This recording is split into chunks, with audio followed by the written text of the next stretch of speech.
Hola, ¿qué tal? Soy Alejandro, esto es Lima Change y en este video te explico por qué Lima parece una fábrica industrial. Si caminas por una fábrica, vas a notar que se ve así.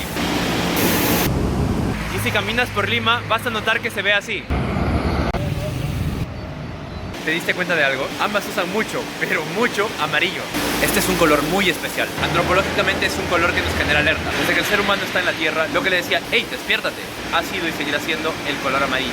Por eso, usarlo es una tarea muy delicada. Se necesita un alto nivel sensorial para usarlo correctamente. En una fábrica tiene sentido usar mucho amarillo porque es un espacio cerrado y hay muchos peligros cerca. Motores, cables, máquinas funcionando, montacargas pasando, etc. Es muy peligroso, hay que estar alerta. Pero una ciudad es un espacio abierto y los peligros se comportan de manera diferente que en una fábrica. A las personas se les protege más con infraestructura que con colores. En el caso de Lima se ha preferido usar de manera intensiva el color amarillo para alertar a las personas. El efecto que esto produce es que una persona va a estar caminando alegremente por la calle y va a sentir algo como ¿por qué me siento estresada, abrumada, acalorada? No lo sé, mi mente consciente no lo puede determinar, pero tu mente subconsciente sí lo sabe. Pero como no hablamos el idioma del subconsciente, entonces no lo sabemos.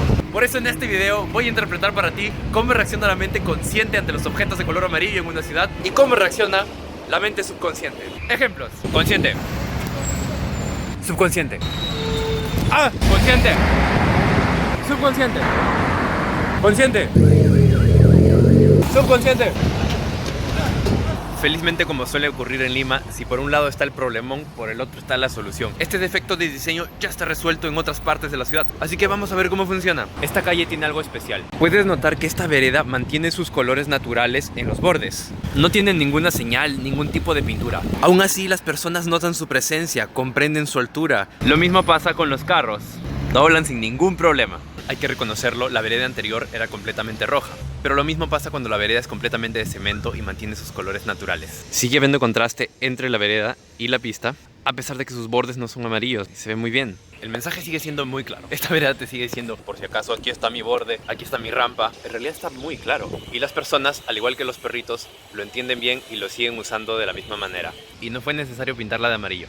Compárala con esta otra calle. Mis sentidos han sido sobreestimulados. Ya estoy bien. Esta vereda la usan las personas de la misma forma que la vereda anterior que no tenía pintura.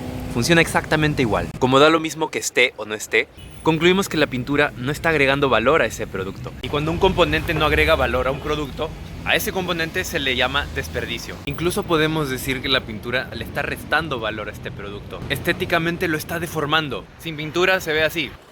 Y con pintura se ve así. Cuando sí es necesario usar pintura para comunicar algo, hay formas más discretas y al mismo tiempo efectivas para hacerlo. Un ejemplo es el borde de este jardín. Aquí han conservado el color natural del material. Han pintado de amarillo una línea en la pista. Que lo que quiere decirte es, por si acaso no te puedes cuadrar aquí, si hubieran tenido que pintar este murito, hubieran tenido que usar aproximadamente 3 veces más pintura. De esta manera no solo ahorras pintura, sino que lo haces discreto, lo haces elegante y es igual de efectivo. El resultado son señales que se notan lo suficiente como para que las detectes y que a la vez disimulan lo suficiente como para que no te perturbe. Usando estas técnicas para equilibrar colores, se pueden lograr cosas como, por ejemplo, colores más armónicos, semáforos más discretos, que no necesariamente tienen que estar pintados de amarillo, que los jardines luzcan todo su esplendor y sus colores no sean distorsionados por alguna tonalidad intrusa. Calles de buen aspecto, con colores trabajando en equipo para darte la mejor experiencia visual posible. Sin ningún color por ahí queriéndose robar el show, diciendo algo como aquí estoy, mírame. En resumen, colores en equilibrio. Lima tiene algunos lugares que usan muy bien los colores, pero existen otras ciudades donde llevan este buen uso al extremo. ¿Cómo se ven estas ciudades? Aquí unos ejemplos. I never made it, but I know what it takes. I'm motivated by a mix of emotion. Got my statement, and I'm reading it slow so I can understand it fully. Appreciate my standing, go out of this world and right on time. Además de lo que acabas de ver, hay objetos que son muy comunes en las ciudades y que en estos lugares se ven muy diferente a como los encuentras en Lima. Algo así como lo que te voy a mostrar ahora. Por lo general, los postes en Lima se ven así. ¿Cómo se ven los postes en otras ciudades? Puedes ver que los postes son de color gris. En cambio, hay otras señales como las del fondo que sí tienen color amarillo, porque la intención es que capten tu atención, que te jalen la vista porque te están comunicando algo importante. Por ejemplo, esta señal es amarilla y dice, oye, por acá puedes cruzar. pero el poste que la sostiene es gris. Solamente está cumpliendo la función de sostener a la señal importante. No hay ninguna razón para darle protagonismo con un color amarillo a ese poste. Es solamente un simple, inocente y nada protagónico poste. Así se ven los bordes de los puentes, de las pistas y de las calles en Lima. ¿Cómo son en otras ciudades?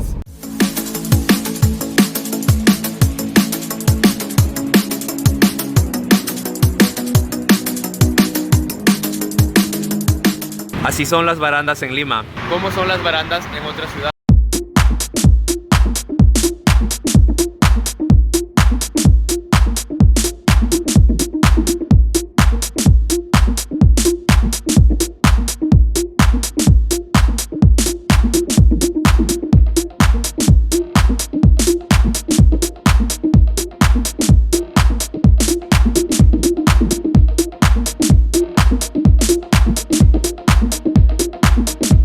Las ciudades que tienen un nivel muy desarrollado de diseño trabajan mucho la piedra como intermedios para sostener las barandas y en este caso madera y de color gris. Ves que el gris, como la piedra, combina muy bien con el verde de los árboles y también con el material del piso. Está mejor si combina con la naturaleza, de modo que lo que es protagonista ya no es la baranda en sí, sino el paisaje completo.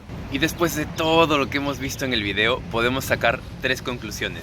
La primera, no es necesario saturar una ciudad de algún color de alerta específico para que funcione bien. Por lo general, las ciudades se entienden de manera natural a través de su buen diseño. De hecho, las reglas para hacer señales en Lima y en todo Perú son importadas de lugares que has visto en el video. Si estos lugares no saturan sus calles de esos colores y aún así funcionan bien, entonces Lima puede hacer lo mismo, e incluso mejor. La segunda, cuando sí es necesario usar el color para enviar un alertón, se puede hacer de manera discreta, elegante y que se note al mismo tiempo. Y la tercera, si en un caso extremo se quiere adornar la ciudad usando un color de alerta, entonces será necesario hacerlo con grandes dosis de gusto, buen criterio y sobre todo un buen olfato artístico. Muy bien, hemos llegado al final de este video. Espero que lo hayas disfrutado, que hayas aprendido algo. Y recuerda, si tienes una opinión a favor o en contra, exprésala con libertad en los comentarios. ¿Qué lugares de bonitos colores conoces? Hasta pronto.